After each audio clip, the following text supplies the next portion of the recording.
Time is fast approaching on the implementation of the tint regulations, and even though everyone had their darkers on, government is saying that you have to take them off. There's still a lot of uncertainty about the tint regulations as people are getting testing.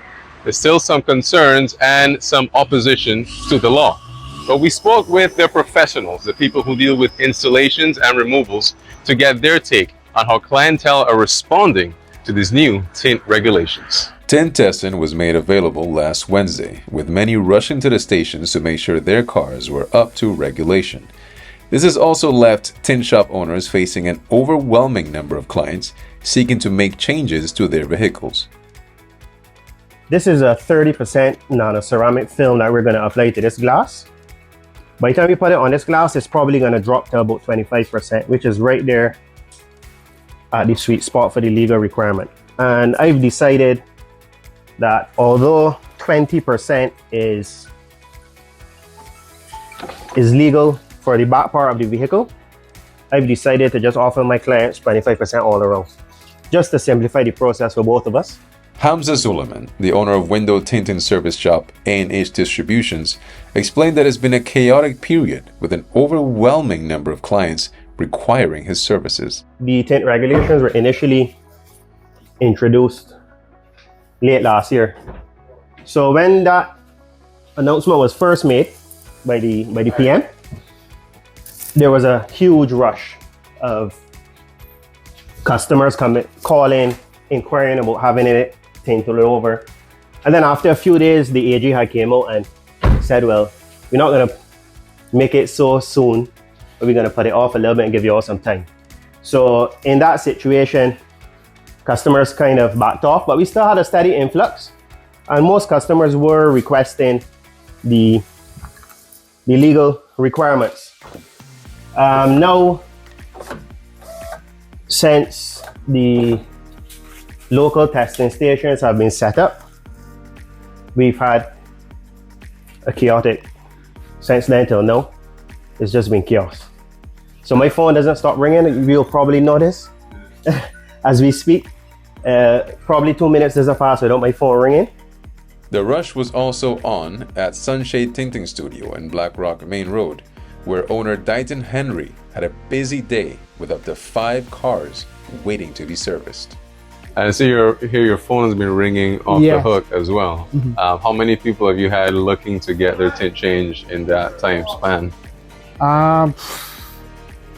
Well, so far is I can't give a number. Phone goes ringing again. It goes ringing. Yeah. Every couple of minutes, it just be going off.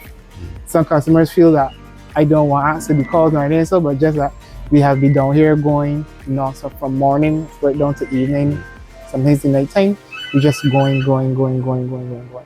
With this guidance, Henry's clientele have made moves to maintain the correct grade of tint outlined by the regulations. So right now you're showing us this is the tint grid. Tint grid. And this would show us the percentage of the tint. Yes, please.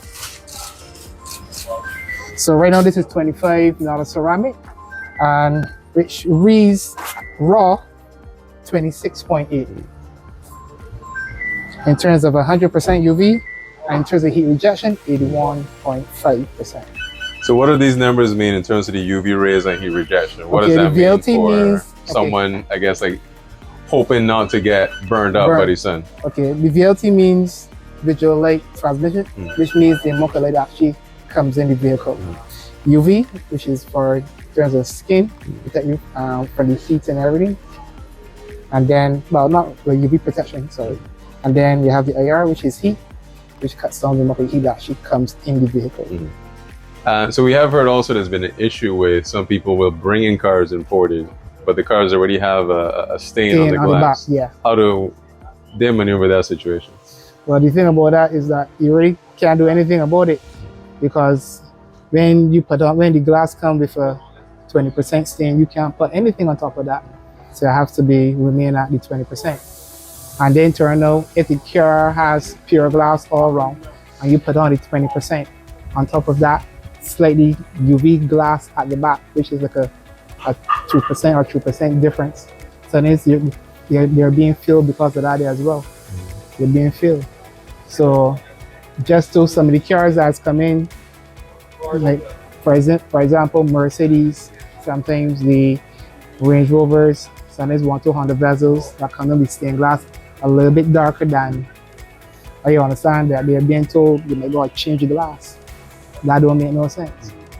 So they got to find a way now to get around that and then to try to, I would say, try to accommodate everybody. Different numbers, right? Like, if it was one boy here doing one thing, the other boy here doing anything, get different numbers, and it causes a problem, right? Many police now getting help. When I get my car tested, and they give me this reading, number 6 for the mirror, at top, 20, 25 for the front seat, 20 in the middle, and back is 70. Right? That would give back. Some other places that got different numbers, right? And putting you in trouble. There's a lot of people that use tinting for the wrong purposes. And I think that it's being regulated with a quality of tinting that's supposed to be on a vehicle. I am all for that. You know what I mean? Because it gives you safety, security for all around, because people are utilizing it for the wrong purposes. You know what I mean? And I guess now, being that they're putting a standard for tinting to be in place, I think it's the best thing to do, yeah.